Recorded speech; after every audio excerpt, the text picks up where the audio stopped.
Ekko Support is a completely off-meta pick with a 0% pick rate, but that didn't stop one very special master player on EU West, turning it into a pick that is more like a hyper carry than a true support. Meet Hyperpop, also known as Chris, an off-meta support specialist who picked a new champion he'd never played before and ended up in Master in under a week, with a ridiculous 66% win rate. Ekko Support is clearly something special if you can just pick it up with no experience and hit Master this fast. It is a high burst, high speed mage that also works very well as a peel or engage support, so I interviewed him to find out how he shot up in rank so fast with Ekko Support. This player may be Master, but you too can get a lot of their skills just by downloading Porofessor. Porofessor is like having a challenger support sitting next to you, telling you all the correct information and helping you climb. You'd be silly to play without it. With automatic rune selection and champ select, straight from high elo players so you know it's going to be correct, to builds being imported into your in-game shop. Sometimes Riot's item suggestions are a bit questionable, but instead get the best builds every time with Porofessor. Summoner spell timers on the UI so you can easily track enemy flashes and get extra kills, jungle camp timers and recommended routes to immediately level up your knowledge, and even live stats analysis so you can see which areas you need to improve. With loads more features like a tab to find friends to play with, the app is completely safe to use, confirmed by Riot. Whether you're trying to climb in Season 13, or just want a more chill, fun experience, you should download Porofessor right now for free from the link in the description, and start winning more games right away. Back to Ekko and Chris. Chris is a player you may recognise as the inventor of Silas Support from one of our other old videos, and funnily the story of Ekko Support started with a conversation we had together. He asked me for some off-meta ideas as he wanted another challenge. I gave him a few that I thought might be good, and at the end added, oh, maybe Ekko Support could also work. Even though he'd taken a big break, as soon as he saw that line he began to play, on a fresh new account.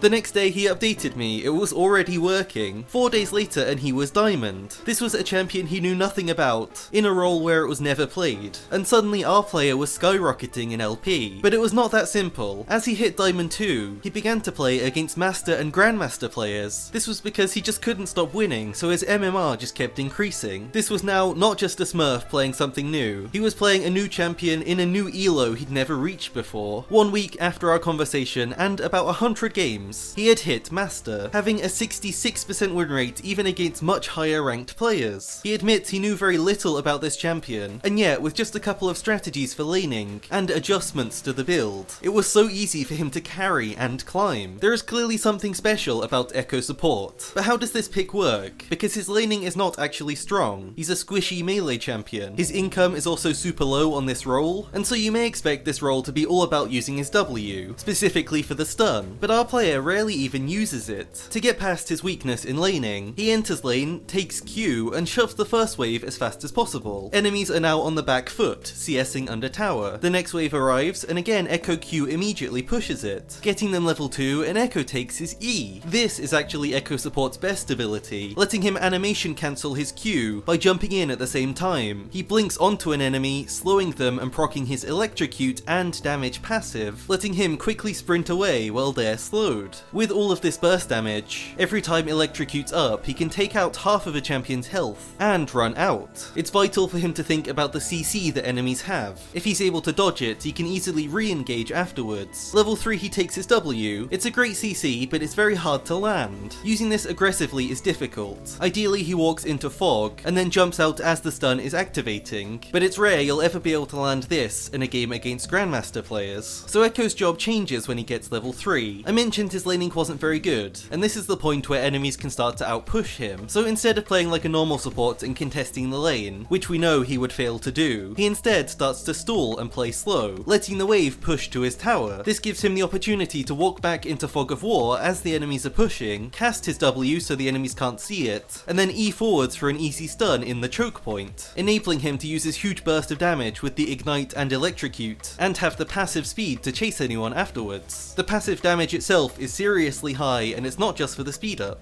He's a bit of a different support. He's an anti-push champion, not controlling the lane through priority, but controlling the lane through giving it away and then taking it back. Right away he bases, buying an early Dark Seal, as this is his cheapest route to getting lots of AP. Every time he leaves base, he sprints to mid lane instead of bot lane. If the mid laners are fighting fighting, he can go for a gank and collect a kill from their lane. If not, then he simply runs back to bot lane. By doing this, he loses nothing, as he doesn't want to push the wave anyway, he wants it to come into him, and it gives him a good chance to affect the map. Also being a peel support. If your AD carry is jumped on, Ekko immediately uses W on top of them, so if enemies keep going for this kill, then they're stunned and set up to take huge damage, turning the fight around. Any divers won't be able to reach your carry, as they can just stay in this huge zone with Ekko to protect them. At level 6, Ekko Support doesn't take ultimate, just like many high elo 1 tricks. Instead, he saves the skill point, only upgrading it when a fight starts. This way enemies don't know where his clone will be, so they can't predict his rewind position, turning this escape tool into simple DPS, 450 damage per target, easily bursting an AD carry down to win a fight. Now he does probably the easiest play in the game, running into the enemy tower to dive. With his ultimate up, he can never die in this play, being able to ult to drop tower aggro at any time, so he can burst the AD carry and just jump out afterwards. A very simple play that anyone can manage, and you can start to see how he climbed so quickly even with so little knowledge. Even though Chris is now a master or grandmaster level Ekko, he does have one thing in common with silver supports. He loves to steal kills. Anytime he finds a kill to take, he will do it, knowing that in reality, he is a hyper carry, not a support. Ekko is in this role as it frees up more time for him to roam around. No more farming, no more jungling, just doing what Ekko does best, which is fighting. Jumping out of Fog of War with an EQ burst, he's already almost killing enemies in one combo, using the animation cancel every time to try and pop people before they can react. Buying Rocket Belt first, his mobility increases even further, letting him go for more picks. This is where Ekko becomes not just a carry, but a carry that can beat junglers and mid laners easily in 1v1s. With this one-shot combo, it's not even a risk for Ekko to go for these kills. Also going invulnerable and undoing damage with the ultimate, you are now able to start making plays and control the game even on support. The actual synergy this pick has with the role is surprising, being able to W into bushes to get free vision and dissuading enemies from staying in there in case they get stunned. Ekko always wants to take over areas of the map, and he can now place wards down and have ultimate to escape if he needs to, so he's a very safe warder. Ekko also always loves playing around Fog of War, so sweeping wards and controlling vision fits into his playstyle perfectly, throwing a W out and catching an overextended enemy. But what if he's not getting kills and is actually behind? Well, here support Ekko is not so simple. He has to go for a big play to try and turn it around. There is no farming and waiting to scale up for Ekko. Chris is looking for a big bounty to shut an enemy down, get some gold, and start grabbing the advantage back to his side. He knows that if he can get some kills and buy a Medjai's, he'll become the one person on his team who is fed enough to carry, and then claw his way back into the game, something most of the meta supports could absolutely never do. When they take kills, your teammates know it'll just be wasted. In teamfights, Ekko Support's job is really nice to do, as his only job is to find the fed enemy target and jump all of his damage onto them, ideally killing them. He has the mobility and the burst to shut any champion down, and this is not just Ekko, this is Nash's Ekko, so whether he is killing a squishy, a bruiser or a tank, his damage is extended, and he can bonk them to death with the on-hit damage. The benefit of support Ekko here over jungle is that he is a menace, but he's not the primary carry. He can play to peel, just staying with his backline and using W on them to make sure no one can hit them, but even if he plays more aggressive, the way to counter Ekko is usually to CC him, focusing him before he can ult away. Support Ekko is not really worth using CC on, as if enemies focus him, he wastes everyone's time with ultimate, and in the end his team should win the fight anyway, as he's just a support. The rating for this pick should be pretty clear by now, but the major issue with Ekko Support is the matchups. Long range and mobile champions like Caitlyn or Ezreal are very hard for him to reach, same for disengage or the really strong lane control supports like Lux or Heimerdinger, as his laning is not his strongest point. The easy matchups are squishy supports, that he can burst at level 3 and snowball off. However, if you are playing ranked in Season 13 and want to pick to carry with, Ekko is perfect, and Ekko Support is much less stressful than playing jungle. I have to say, to be honest, I think Ekko is probably too strong, and I think the AP support items especially are also too strong. I would shift more of Ekko's damage to his W, and probably reduce the damage of this item if it were me, but Riot currently disagree. So while it may still be overpowered, at least we know it is and can be the ones getting the LP for it.